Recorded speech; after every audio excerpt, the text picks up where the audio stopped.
जय श्री राधे। कार्तिक मास महत्तम अध्याय 28-29। सूत जी बोले, इस कथा को श्री कृष्ण जी ने सत्यभामा से कह संध्या करने राजभवन चले गए। इस प्रकार मैंने कार्तिक महत्तम का प्रभाव आपसे कहा। यह विष्णु को प्रसन्न करता है और भक्ति देने वाला है। हरि जागरण, प्रातः स्नान, तुलसी सेवन, उद्यापन, दीपदान, ये ही कार्तिक के व्रत हैं। यह 5 प्रकार का व्रत आपसे कहा। इनको कार्तिक में करने से भक्ति और मुक्ति मिलती है। ऋषि बोले, विष्णु को प्रसन्न करने वाला विस्मयकारी यह कार्तिक व्रत पाप और दुख को दूर करने के लिए मोक्ष की और काम भोग की इच्छा करने वाले को अवश्य करना चाहिए। यदि इस व्रत में मनुष्य संकट में पड़ जाए, गहरे वन में फंस जाए या रोगी हो जाए तो कार्तिक व्रत कैसे किया जाए, क्योंकि यह व्रत महाफल देने वाला है। सूत जी बोले, इस प्रकार दृढ़ संकल्प वाला पुरुष आपत्ति में विष्णु अथवा शिवजी के मंदिर में जाकर जागरण करे।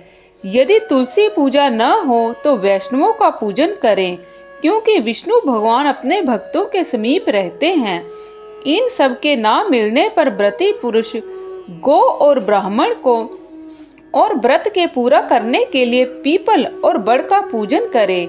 ऋषि बोले, आपने बड़ और पीपल वृक्ष गो ब्राह्मण के समान श्रेष्ठ कहे। यह दोनों वृक्ष ही क्यों अधिक पूजनीय हैं? सूत जी बोले, पीपल विष्णु का रूप है, बड़ शिवजी का और ढाक ब्रह्मा का रूप है। ऋषि बोले, ब्रह्मा, विष्णु और महादेव ये वृक्ष रूप में कैसे हो गए? सो हे धर्मज्ञ, ये हमें समझाइए। सूत जी बोले, एक बार शिव पार्वती भोग विलास कर रहे थे।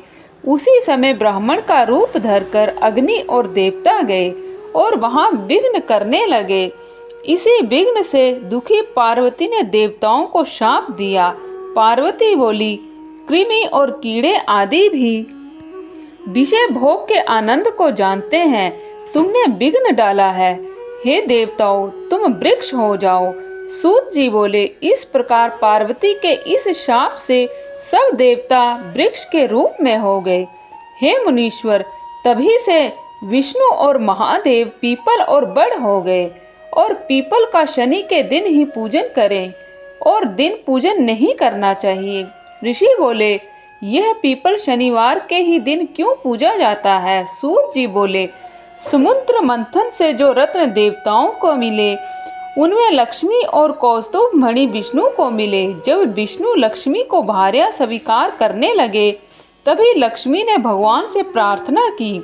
लक्ष्मी बोली, प्रभु, मुझ छोटी से विवाह कैसे करते हो? इससे पहले ये मेरी बड़ी बहन अलक्ष्मी का विवाह करके फिर मेरे साथ विवाह करो।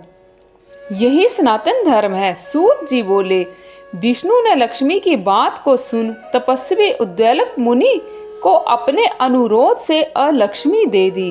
उस अलक्ष्मी के श्वेत दांत थे और पतला शरीर था, लाल नेत्र थे और बाल बड़े ही रूखे थे। धर्मज्ञ उद्दालक मुनि विष्णु के कहने से लक्ष्मी को अंगीकार कर अपने आश्रम में लाए। अलक्ष्मी होम के सुगंधित धुआं, वेद ध्वनि और सुंदरता को देखकर दुखी हो गई। वह बोली कि मैं यहाँ नहीं रहूंगी। तब मुनि ने कहा, हे कांते, तू यहाँ क्यों नहीं रहेगी? तेरे योग्य कौन सा स्थान है? अलक्ष्मी बोली, जहाँ वेद ध्वनि और अतिथि सत्कार होता है और यज्ञ दान आदि होता है, वहाँ मैं नहीं रह सकती। जहाँ स्त्री पुरुष प्रेम से रहते हैं, पितृ और देवताओं का पूजन होता है, मैं वहाँ नहीं रहती हूँ। जहाँ उद्यमी, नीति में चतुर, धर्मात्मा, मधुर बोलने वाला, गुरु की पूजा करने वाला रहता हो, वहाँ भी मेरा निवास नहीं है। जहाँ रात दिन स्त्री पुरुषों में कलह होता है और अतिथियों का जहाँ सत्कार नहीं होता है, वह स्थान मुझे प्यारा है। वृद्ध सज्जन और मित्र का अपमान हो, जहाँ कठोर भाषण होता हो, मैं वहाँ निवास करती हूँ। जहाँ लोग दुराचार करते हैं, प्राय स्त्री से प्रीति करते हैं, उस स्थान में मेरा निवास है। जहाँ गो हत्या, मदिरा पान आदि पाप होते हैं। मैं उस स्थान में रहती हूँ। सूत जी बोले। तब अलक्ष्मी के वचन को सुनकर उदास होकर मुनि उद्यालक बोले, हे ज्येष्ठ, जब तक मैं तुम्हारे योग्य निवास के लिए स्थान देखूं, तब तक तुम पीपल के नीचे रहो। सूत जी बोले। इस प्रकार उसे वहीं बैठा उद्यालक मुनि चल दिए। वह बहुत देर तक उनकी राह देखती रही, पर पति के दर्शन ना हुए। फिर पति के त्याग से दुखी होकर विलाप करने लगी। उनके रोने की ध्वनि से लक्ष्मी ने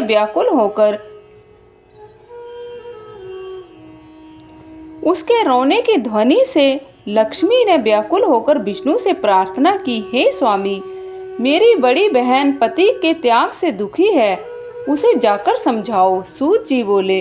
तब भगवान लक्ष्मी सहित वहां गए और उस अलक्ष्मी को धीरज बंधाते हुए कहा, हे अलक्ष्मी,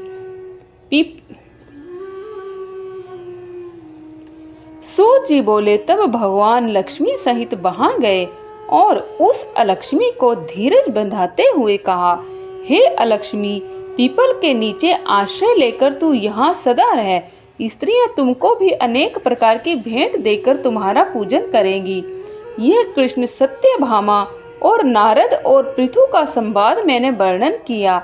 इस वचन को सुन ऋषि हंसने लगे और वे आपस में कुछ नहीं बोले। तब प्रसन्नचित्त होकर बद्रिका वन के दर्शन के लिए चले गए। जो प्राणी इस कथा को सुने और मनुष्यों को सुनाए, वह सब पापों से छूटकर भगवान विष्णु के समीप मुक्ति को प्राप्त करेगा। तो आज के लिए बस इतना ही। कल फिर आपसे भेंट होगी। तब तक के लिए जय श्री राधे।